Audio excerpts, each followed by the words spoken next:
Hi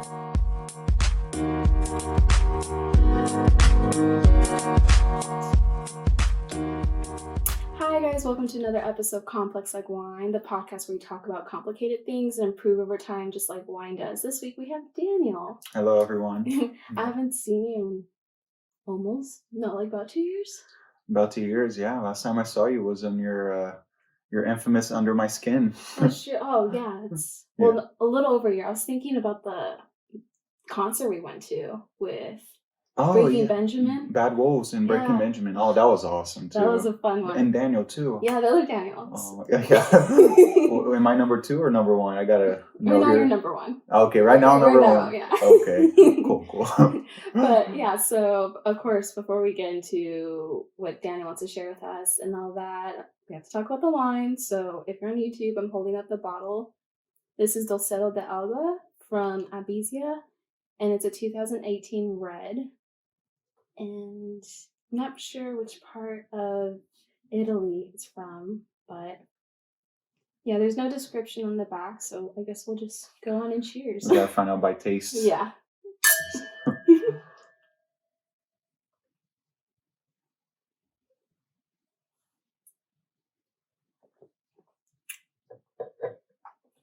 What do you think?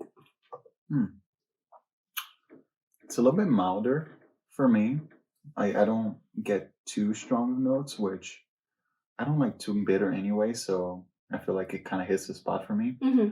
Sounds like one of those reds that, like, especially like in the summertime, if you're not feeling like a rosé and you're looking for something a little bit like lighter and maybe something you go with a salad, I would do this. Ooh, yeah, I can see what you're saying. Like, it's not super strong or full body, really heavy. Yeah. But it's not like dry or bitter either. It's kind of just almost kind of mild, like middle. Do you get any notes from it? Yeah. Sniff it. Definitely not. I'm not getting any like spice or any of that. No. But of course, fruit. Yeah, that's what fruit. Yeah. I'm trying to see like if there's something citrusy in here. I kind of feel like there is, but.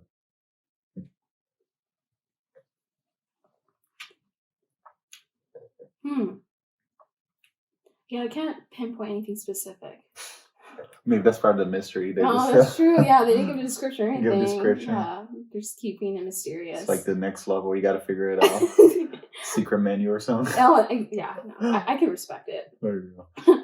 But yeah, so I first met you going almost 4 years ago. Yeah, 4 years? Was it longer than that? We went to... It was what's the New Year's? In the San Bernardino countdown. Yeah. So 2017, I think. Yeah, I think so. Oh yeah. Wow. That's a wow. That flew. For real though. Yeah, no, we it was awesome. I remember at the time it was me and then Wally and then Gabby, you know, rave mom. She was she's like, hey, you should totally come to this. We used to work at the same gym together, UCI, and you know, she's just super positive person, awesome. And she was like, you should totally come, blah, blah, blah. You're going. And then Wally also pushed me, convinced me to go. And then turns out it's like, yeah, we're meeting some friends. And then, you know, I'm like, I was still pretty fresh to it because I'd only been to like maybe 3 or 4 raves at the time. And then I come over here and I just like see you. I see, saw your brother just hanging out. And then I see a few other people. Oh gosh, I'm forgetting. Chandler was here, wasn't he? Or... Chandler wasn't there yet. God, if I forgot their names. But... Alex, and then I think that was it. Can't remember.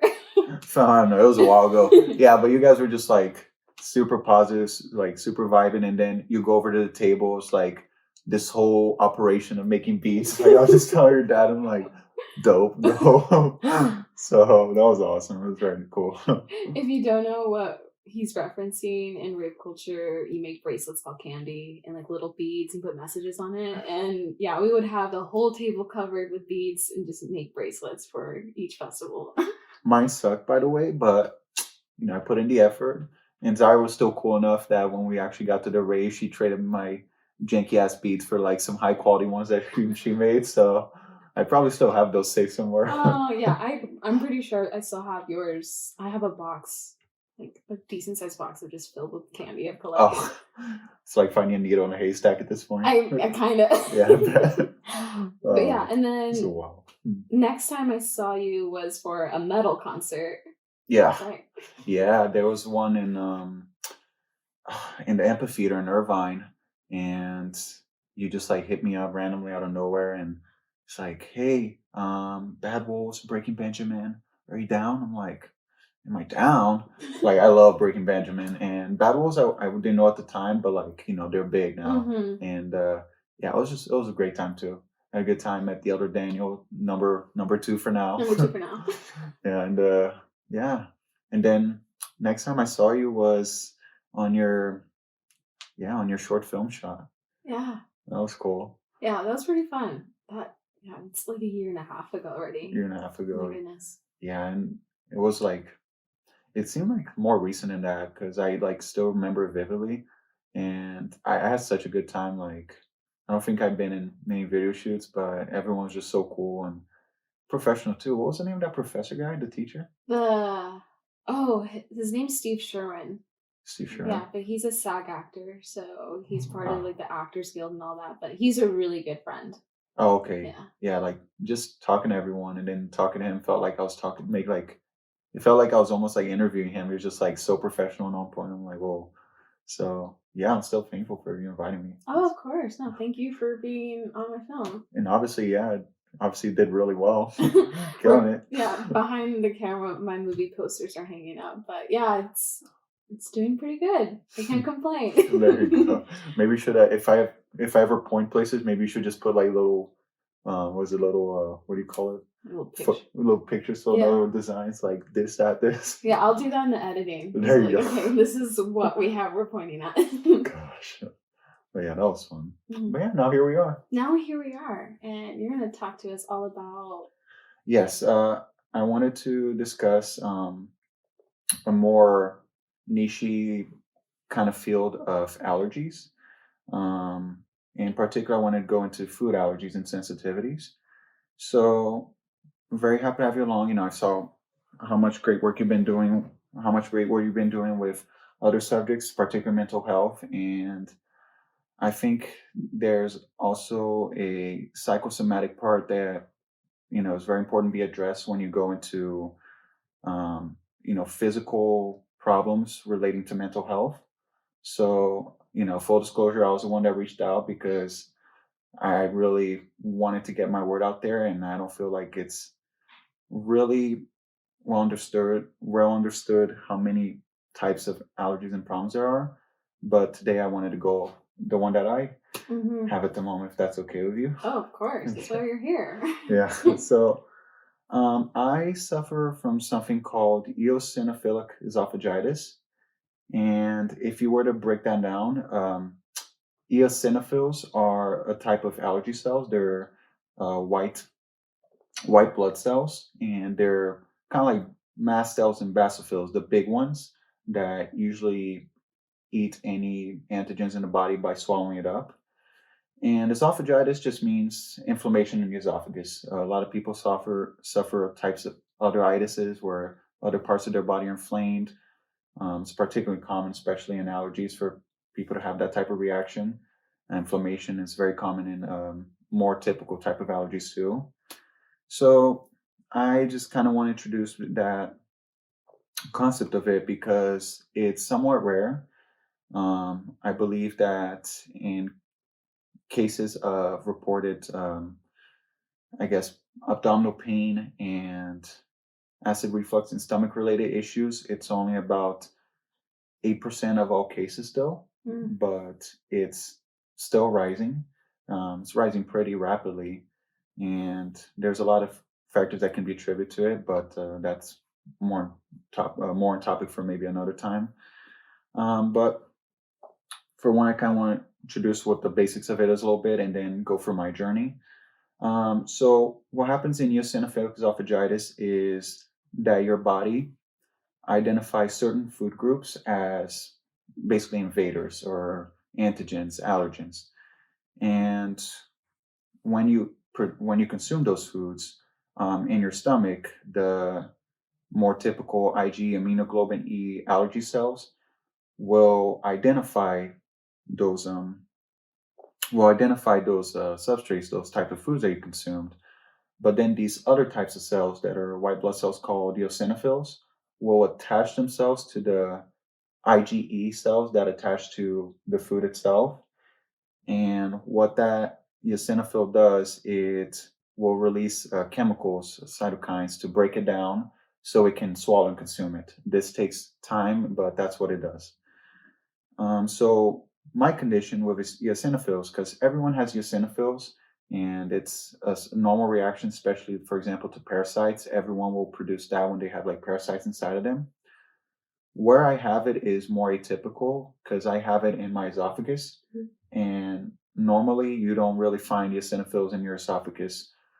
It's very rare, and that's where it goes into the type of disorder I have.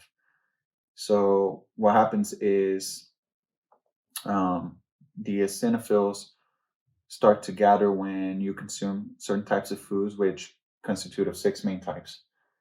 There's wheat, dairy, eggs, soy, peanuts, and fish, and then they clump it together, fish and shellfish.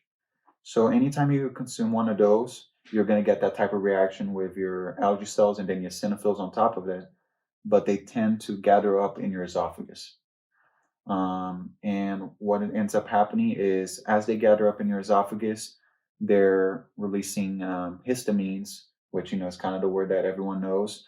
Histamine is, it's a chemical that causes your blood vessels to dilate, so expand, and then it also it releases another chemical that I'm blanking out on, but that chemical is an anticoagulant that keeps your blood thin and flowing throughout that area. But they're basically gathering there, and the blood vessel dilation that happens opens up rooms for other defense cells to come in. So it's basically kind of like your body's warning signal saying, boom, this is the area. I'm gonna like open the traffic here and come on over, get the immune cells, get all kinds of cells attacking. And because the pronunciation of this is uh, too great for what it should be in your esophagus, you're gonna get a high concentration here that starts to inflame it. And that inflammation is somewhat chronic because as long as you don't remove the food groups, it's gonna keep building up, building up, building up. To the point where you cause a lot of issues. You cause scarring of the tissue, fibrosis, that's what they call it. You cause kinds of formations on there that causes dysphagia, which is difficulty swallowing, the mechanical process of your esophagus. And then a very common associated symptom with it is also Gerd reflux. That's a commonly known. And basically over time, if the symptoms aren't addressed, most patients with this condition start being symptomatic, um, and something you'll find commonly in a lot of doctor lectures is they want to lean towards the word debilitating, but it's kind of at the point where it's between that and you still somewhat function, because if you remove the food groups, you start seeing improvement, but then you get the issue of malnutrition and all the other stuff that's other problems in your body associated with it. So my journey with it has been somewhat recent, but now that I've actually identified it and medical professionals identified it, it's something that I can relate a lot more specifically to events that happened in my life in the past 5 to 6 years.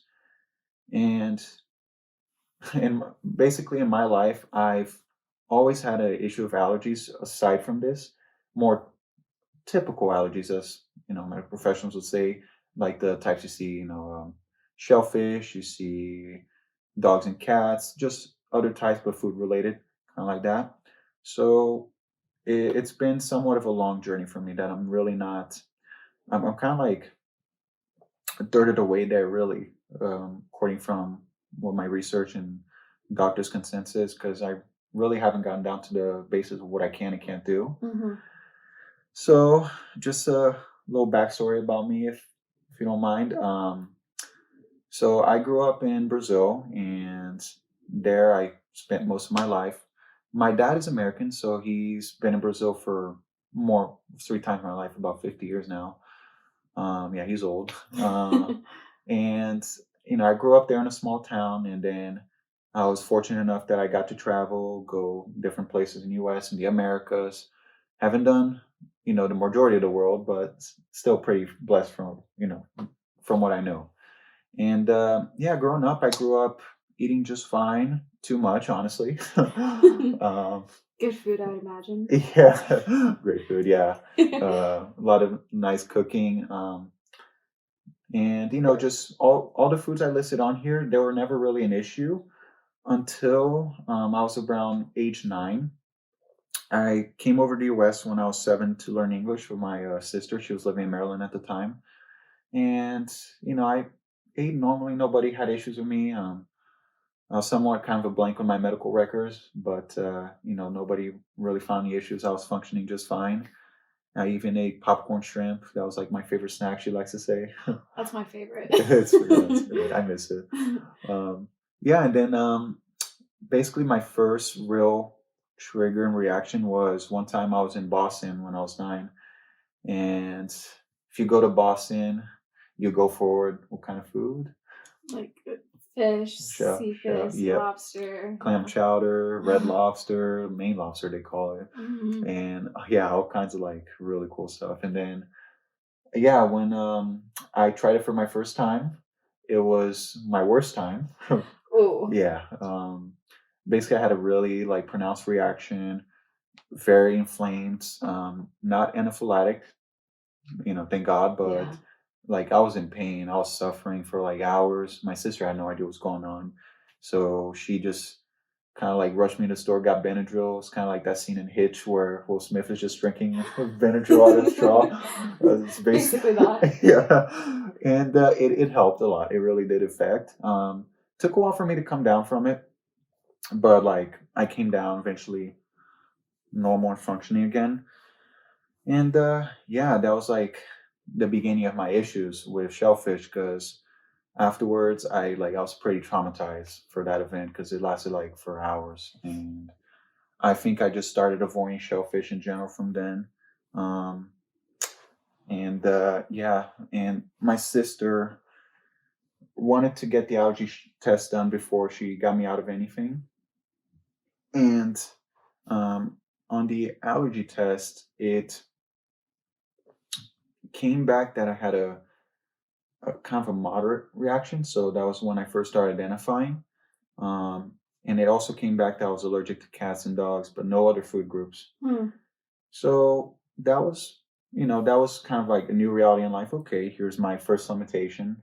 It kind of like the idea of growing old. Some people feel effects as, very young age. Some people feel effects at, teen years, old age. Some people are lucky enough that they don't feel anything until later, even though it may be worse. But yeah, that was kind of like my first experience of like, wow, I have limitations. Mhm. And yeah, I avoided shellfish.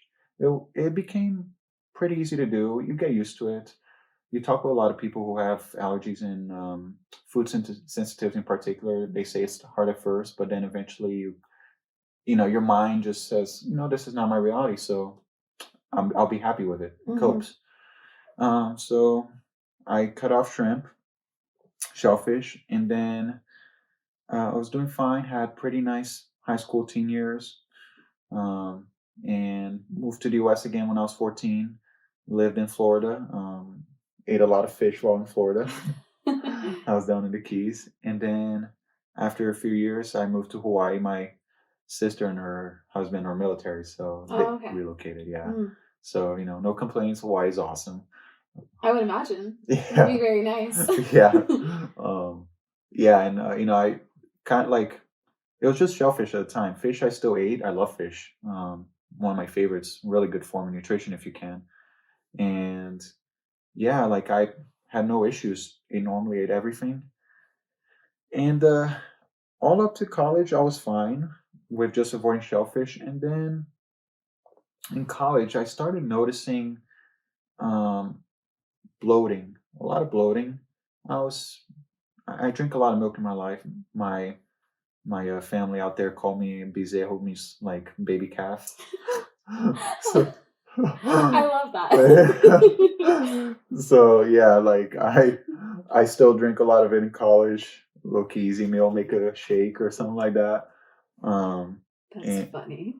yeah, and like I lived in Irvine, went to UCI, so everyone who goes there like is into boba. Bubble tea is into like pastries, is like a lot of noodle foods, pho, Korean, pho, Korean, Japanese, Chinese.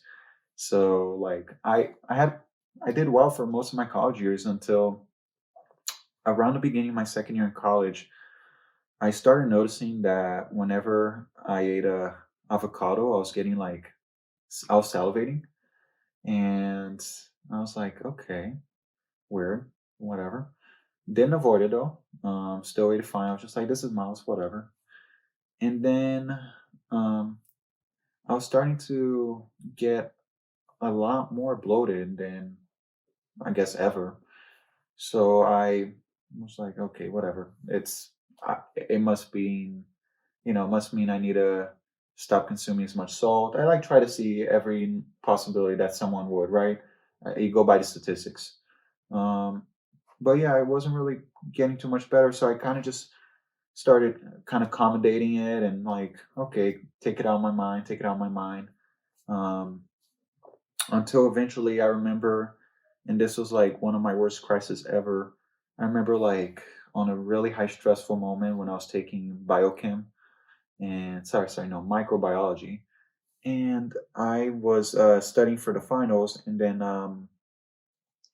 I was eating green beans. And when I was eating green beans, I felt like something kind of stuck in the middle of my chest, and I'm like odd. And I like gave it a few seconds, but I'm actually somewhat of an anxious person by nature, and I've suffered with mild forms of anxiety growing up. Um, but yeah, like I was mildly anxious, and then I had that happen, felt stuck. I'm like, is this what choking feels like? Mhm. I started getting really scared, panicky, and even though, as I'll tell you later, my therapist diagnosed me with a milder form of anxiety. Um, I I was just, full blown panic attack. Was freaking out.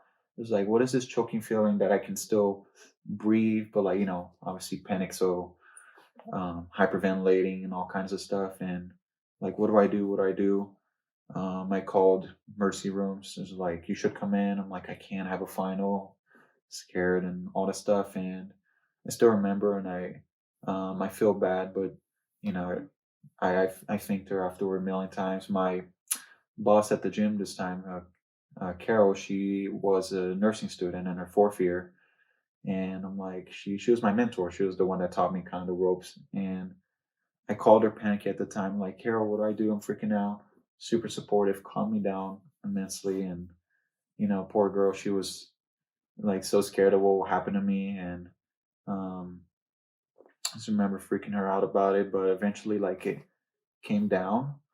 Um, what I now identify that what happened is impaction. So impaction is when your esophagus is constricted tight and dysphagic. So the muscles on it is not properly working are not properly working. So the food will get stuck in the middle of it in the Mm. process of going down. It's very slow. Depending on the severity, it can just get stuck and you need someone to remove it. Um, so yeah, it was the first instance that I remember of impaction from this. And it would only be about a year later, when I had my second instance. I'm trying to remember my full diet before that year, but I think I've already transitioned to a lot of smoothies and a lot of softer foods out of fear Mhm. from that. Um, a year later, I was living there, and at the time, my favorite smoothie was tofu strawberry. Uh, shake from my friend Alex told me about at the gym. He did it for powerlifting. I'm like, I want to be swole, or just I want to have healthy proteins. Um, Tofu strawberry. Interesting. yeah, like you put like soft tofu. Don't put Uh-huh. hard like Yeah. yeah. You put like soft tofu, blend it up with milk and strawberries. It's a little bit different, but like it's not even that you like get used to it. It just tastes good in a different way. Hmm. Uh, Maybe acquired taste. I like tofu, so I'm gonna have to try it. Yeah, do Okay. in small doses. Some people don't like it. Yeah, that was like my favorite thing, and then I just remember having that regularly, still feeling bloated, like getting more and more. And then I remember one day, like sharp, bold, like burning pain showing up. And it was like right at the edge of my esophagus and stomach where like both meet. And I'm like, what the? And it was something that I just didn't know. I took Tums, an anti-reflux. I'm like, it must be reflux or whatever it is. Um, Took Tums. I like try to eat non-acidic foods, try to really like do the pH lowering stuff, see if that helped. Still persisted. Went to see doctors about it, and they're like, "Yeah, let's try acid reducers." They call it also known as proton inhibitors. Let's put you on it for a while, see what happens, and it had benefits. Mhm. It worked.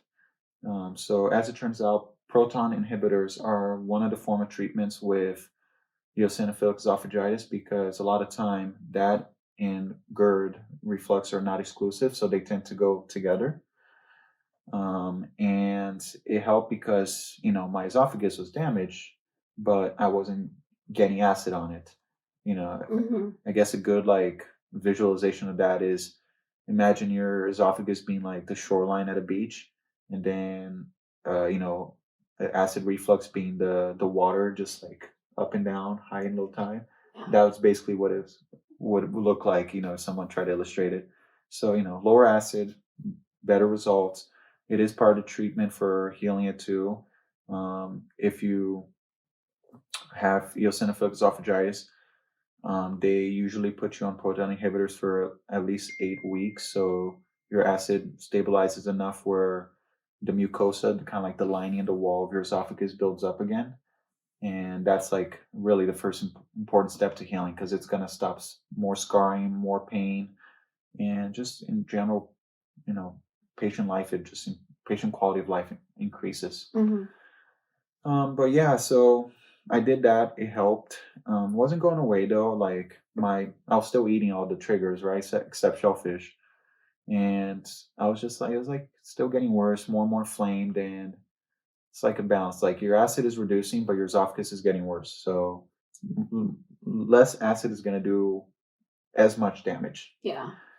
Um, yeah, and honestly, like for since 2019, like end of 2019 around September, I've been in like this state of pain up until the beginning of this year, where when you last saw me, like I was just used to the pain. And it like did so many issues on my mental health that I'm like, I understand now what, and I could relate to that at the time, but now I like understand now what exactly was going on, so why it was happening. But I think one of the main things that like started to propagate with me was like this dissociation from my feelings, because when you're in a constant state of pain, you kind of don't know what's real, what's in your mind. Mhm. Um, my sister, and this is a whole journey of my sister. I'll talk about it in just a second, but yeah, my sister always tried to teach me fortitude, and with my anxiety, here's some techniques, breathing techniques, and all kinds of stuff, which been great benefit. So I was practicing all those. Looked into meditation, was doing meditation. I taken up therapy even before that, and I just kept going. But I transferred over to another therapist and cognitive CBS, cognitive behavioral Mhm. science. Yeah, Yeah. um, and CBT, and yeah, and basically, like with her, she was trying to understand what I had, and not physically, just mentally, what was going on with me, and from what came out as mild anxiety before, I was so dissociated from my body that it turned into kind of a generalized anxiety. Um, and it was one of those things that a lot of things are just becoming triggers for me now. Um, I developed a lot of fears. I developed a fear of swallowing, even from before. Now the liquids were getting less and less. My dysphagia was worse and worse to the point that when I ate at that time, I would like swish food around in my mouth, just like preparing myself. Every bite was like a mental struggle to go down, and then like it was almost like it was almost like throwing throwing like a piece of throwing like a piece of paper down attached to a rope because you want to pull it back. Yeah. So I just struggle so much, and for me, I've always feared since my trauma of choking. That's always been a big fear. And going through these past 2 years, like constantly feeling like choking, I never had a day where I was like, I might not get in critical danger today. Um, and I tried like, I tried saying, you know what, this might be your life. So why don't we try to make the best of it? See if you can work it out by yourself without going to the doctors, whatnot. I don't recommend it because as part of my journey, pushing medical professionals and pushing more options and pushing the healthcare system to really look into me was what got me to know what I have right now. Hmm. And again, it's only one third of my journey. I don't even know the full scope. And yeah, and I got to a point where, I tried to just say pain is a part of my life. So let's just focus on the goods.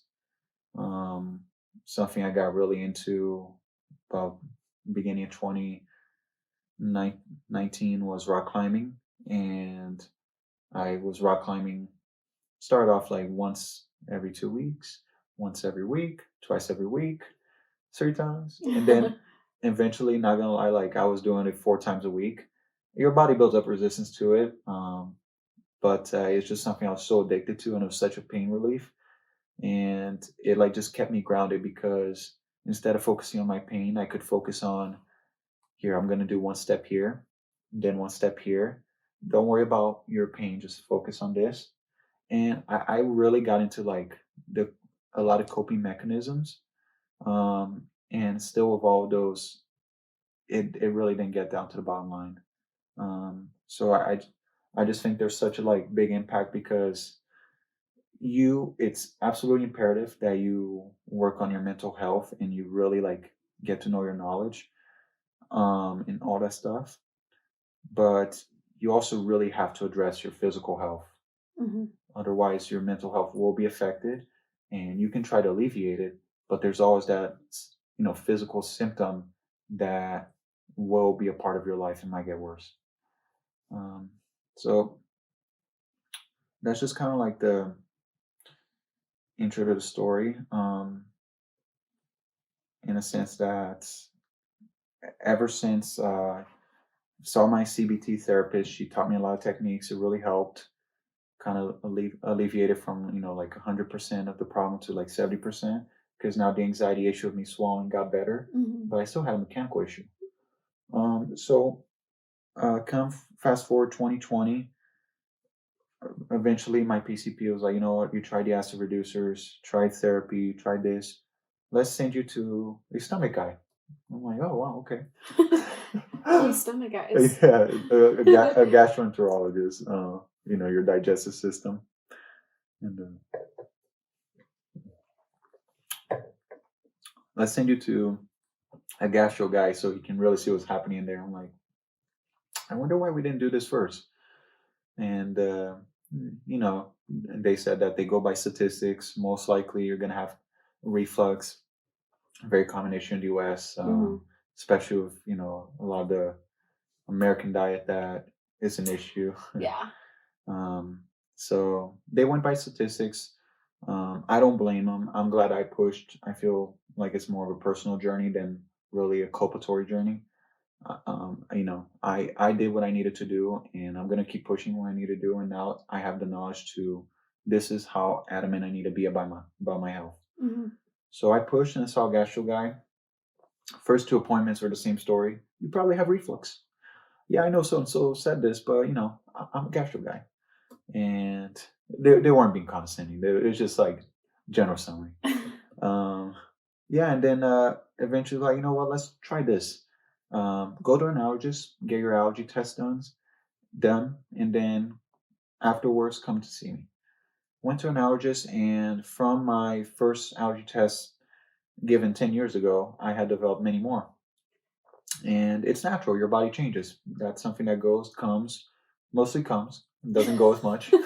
Your body changes like every 7 years, right? Your cells completely. Exactly Yeah. right. Right in that timeline, your cells completely change, and it's not when you say that, it's not just like you can be lying still in a room for 7 years dormant, and your body's going to be completely different allergenically.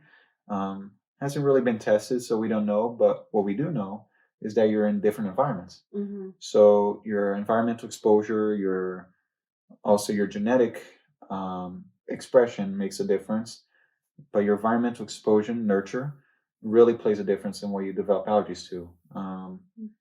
So I actually became allergic to kiwis. God, it's a list. You want me to go down it, or Okay, let's go briefly. Name the big ones. yeah, let's just name the big ones. So EOE was part of it.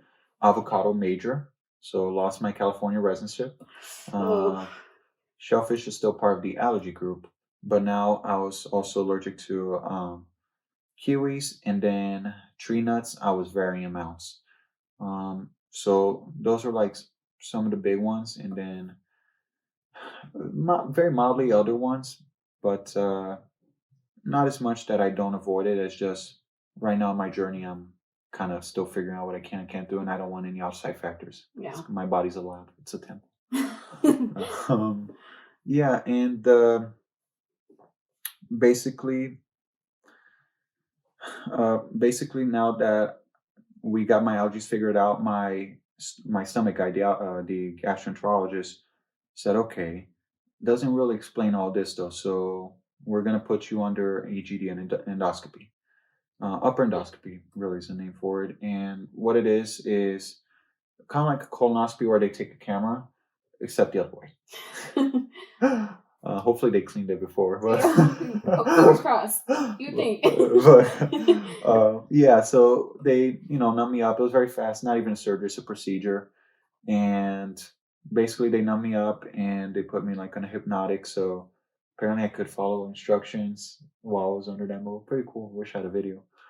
And they got to look inside. They saw that I had something called fissures, and if you think of a fissure in real life, it's like a crack. Mhm. I had like the Harry Potter fissure in my esophagus, and then I also had other forms of fibrosis like furrows. It's called. It's kind of like little rings around it.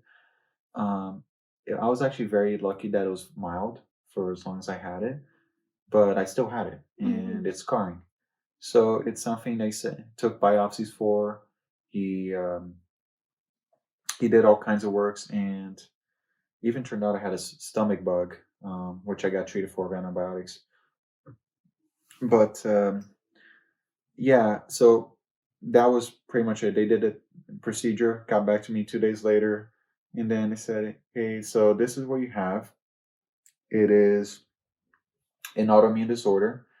And they went over the eosinophils and white blood cells and your body producing the bone marrow and all that stuff, and basically this is a chronic condition, as we know. Very few reported cases do go away, but it's still very recent. Really, 90s is kind of when it became, you know, more of its own thing. But research for it is constantly developing. For example, 2007, there was a major revision to it. 2011, there was another revision to it. That one was that reflux and you can't have reflux if you have eosinophilic esophagitis. That was updated to 2018, where the more common consensus is they're not mutually exclusive. You can have both, and they suck together. Mm. And it's just constantly evolving. You got many gastro guys all over the country, researchers in general, uh, studying the histology, histology is the study of tissues. They're studying the tissues and the body, seeing how it pronounces. And the way that they identify eosinophilic esophagitis is it's called a high powered field. If it's like a certain amount of area, if they see more than 15 eosinophils per high powered field, that means you have eosinophilic pronunciation. In my case, in the esophagus. Mhm. So if you were to look at a picture of an eosinophilic esophagitis, if you It's a were long to, word. yeah, EOE, let's just say EOE. If you were to Yeah. look at a patient with EOE, you would see that their esophagus, like little eosinophils, they look red when dyed, eosinophils all over, and it just causes inflammation. So yeah, I got diagnosed, and I'm really at a different point in my journey now because now it's no longer a mystery. Mhm. Now it's, hey, this is what you have. Let's like find out how you can live. Um, so yeah, it's just from knowing on it, it just felt like I have a new normal. And I know you talked about your food allergies a little bit and how it affected your life and how it's something that gets used to. Like I totally relate. Mhm. I remember crying the first week when I went to the grocery store. I went late at night preparing for that. I went to like a Vons and walked in there. It's like, okay, here's the to-do list or not to-do list. I walk in there, I'm like, oh, I love Oreos. Soy. It's like, oh, yay! Can I get some bread? It's like wheat. And it's like, oh, okay. Can I get pudding? Eggs. Can I get this? Can I get that? Blah blah blah blah. Um, and yeah, like basically, I just remember tearing up. Luckily, I was wearing a face mask, so a little more hidden. I just remember tearing up at the grocery store though, and um, not walking out of there with like 5 or 6 items, and I'm like, what do I do? Luckily, I love rice, so rice, beans, and I just ate meat and like beef and chicken.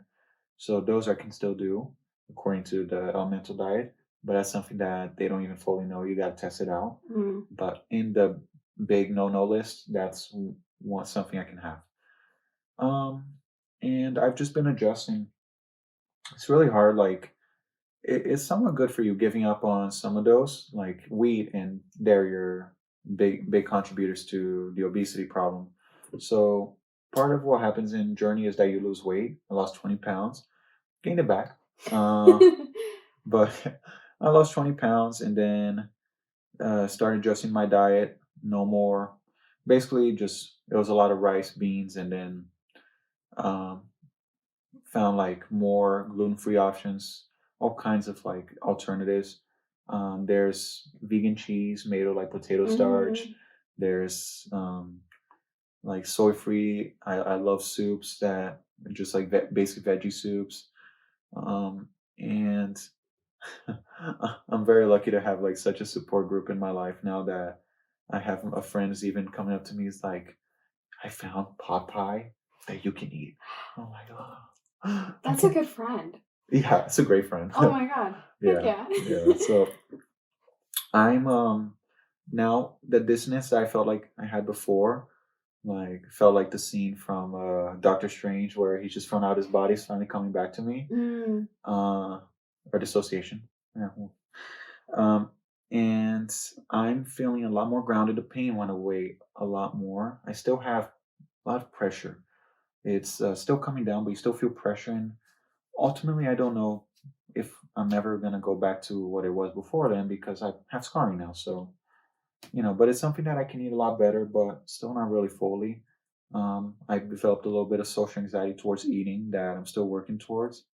Example, the other day I went out to eat, went out to Vietnamese restaurant, my brother-in-law, and I got a piece of pork and some veggies and rice and yada yada.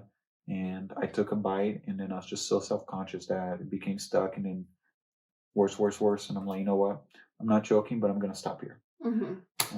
Took it home, calmed down, put on a good Gordon Ramsay video where he's not mean, and and then just sat down and ate it in like 15 minutes. Before it'll take me an hour for like a smaller plate.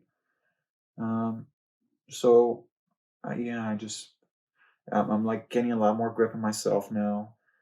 I I had to stop rock climbing when I came down here for past 7 months, but I'm finally getting back into working out again. Um, Doing like my arms just want to like climb stuff, so just been like getting back into it, doing hikes, stuff like that, Mhm. and yeah, it's finally starting to get control. But I'm really still at the beginning of what they call the diet, um, and it's something that's going to take me a while to figure out. And I think one of the biggest things in developing my support group was reaching out to forums. It occurs a lot in children, pronunciates a lot in like as early as babies, but more commonly in children around 8 to 12. Hmm. Mhm. Interesting. Yeah, and a lot of moms in pediatric groups and hospital forums are all there for each other. And then I'm like, I wonder if they'll be cool with me. So I just came, hi, hi. It's like, I'm I'm a boy, and I don't have a kid, but I have it, and it's kind of like for me. It's like, well, welcome along. No, nobody has to.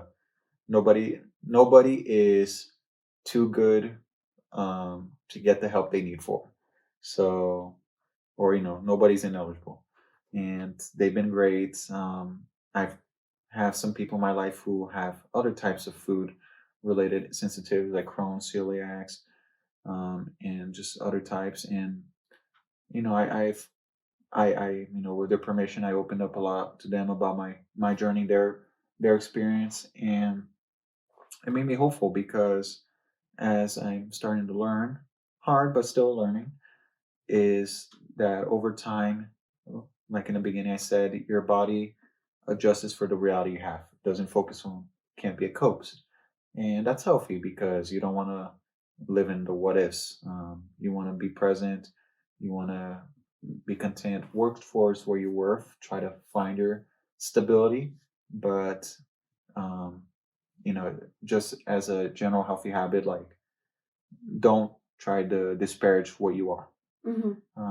So I'm a lot more accepting myself. I would have been ashamed to tell people about this, and I hid my pain for a while because it's something that I've been taught to kind of toughen up. Um, my whole life, I'm a Brazilian Latino man and very traditional family. A lot like me are more informed and I guess just into the tune. But a lot still like so I didn't really open up. Um, but yeah, now I'm opening up about it. I'm not ashamed. I am still at a point where myself where I won't go out of my way to tell people they need to do differently from me. Um, and obviously they don't. But a lot of people do, like you did, Mhm. and I'm very grateful for it. Um, but I'm still at a point where I'm kind of figuring out, like, you know what, before I make, before I announce this, because I don't want to have to change it afterwards.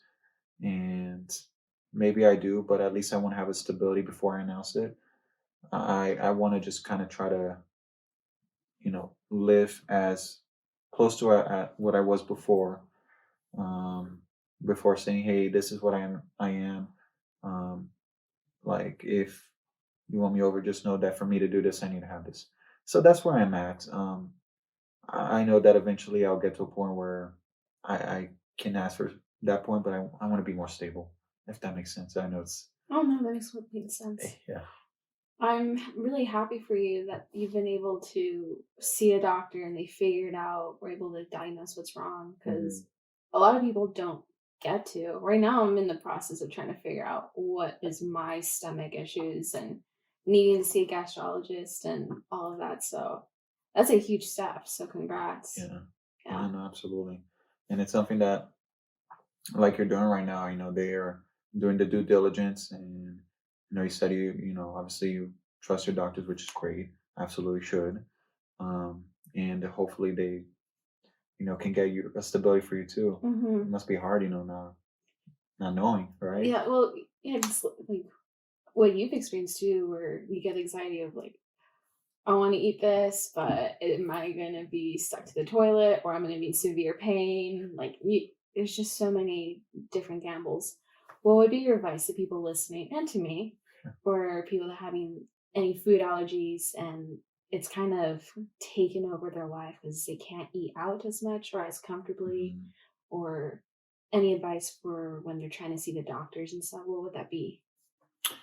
Well, as something that I've heard you mention before, and a lot of guests mentioned before, I think if you can, you should always have a therapist, ready to go see every once in a while, or at least just be able to get a sense of your mental health, which therapy is known for that. Mm-hmm. Because when anything physical changes about your body, you kind of you want to be able to differentiate between, okay, this is just because I'm very stressful and I'm having a headache, versus, okay, I mean, what could have caused this? You want to be able to kind of play doctor and play researcher and kind of figure out your body.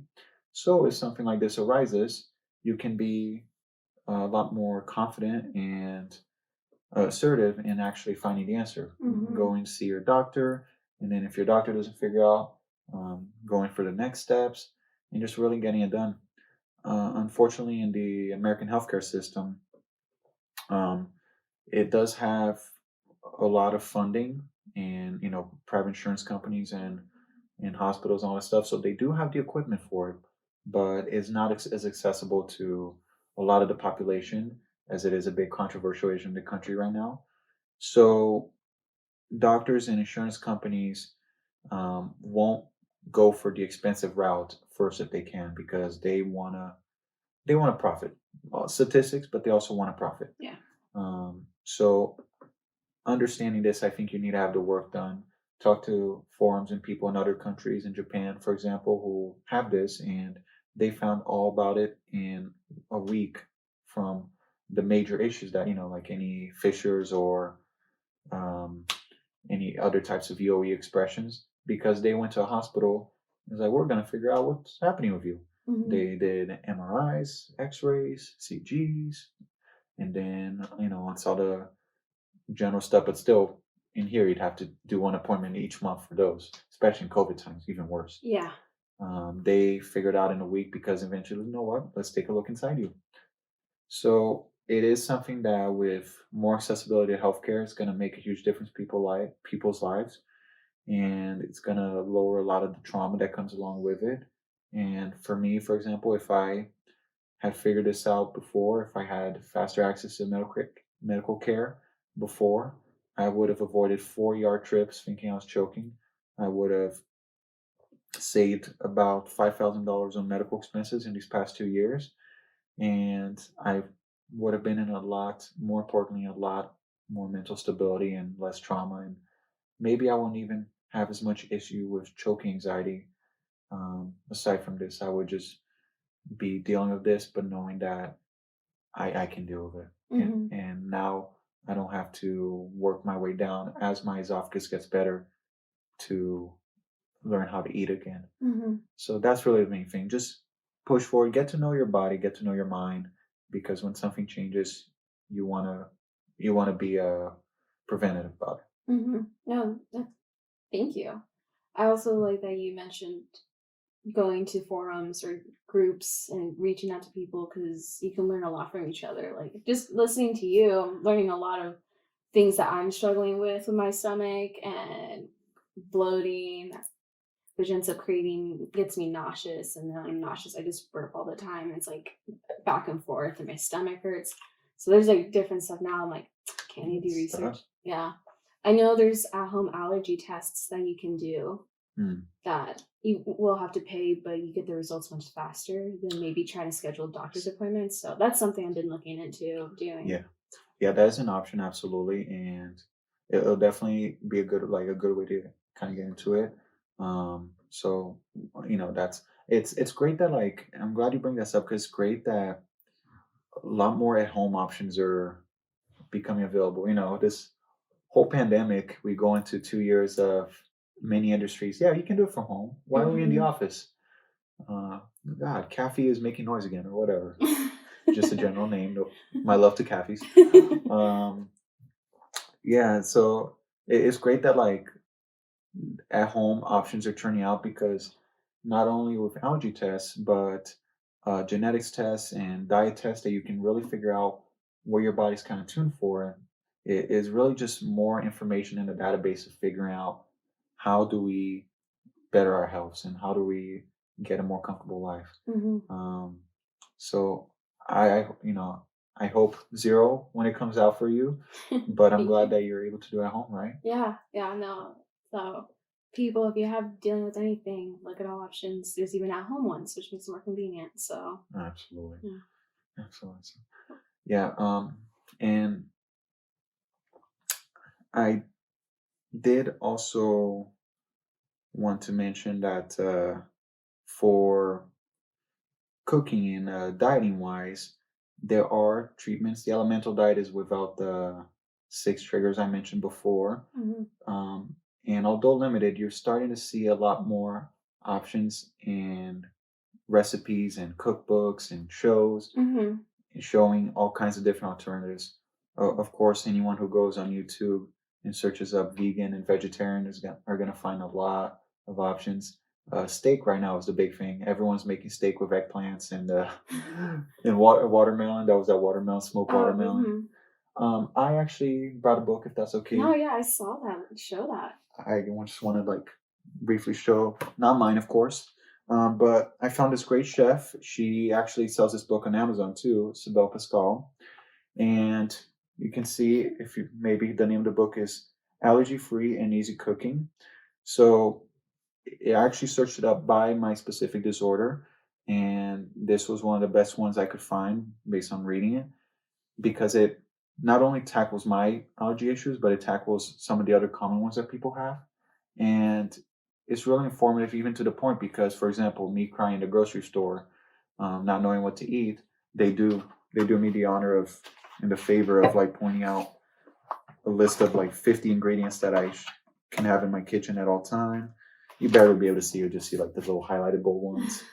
Um, We're definitely putting the link to the book in whatever yeah. platform you're listening. Oh yeah, yeah. So like, just the ingredients made a huge difference. I mean, cooking's much easier now. I never even heard of xanthan gum, but I can bake with it. It's kind of like a most fire. You can actually get fluffy stuff from it. Oh, okay. A lot of like coconut flour, and I mean, it having a condition like this nowadays, compared to what it was before. From talking to people, even Crohn's back in 60 years ago, it's a lot more variety and it's constantly expanding. And that's what me coming here does. For example, I get the word out there and more people get passionate about it and we get more recipes, we get more Gordon Ramsays. Maybe your brother might want to cook something like this. Yes. So I just, I just, you know, not just for me, I feel like any general issue, the more awareness we spread, the more passionate people get and the more solutions we find. That's Mhm. the creativity of the human mind. Amen to that. Amen to that. Cheers to Cheers. that. Cheers to that.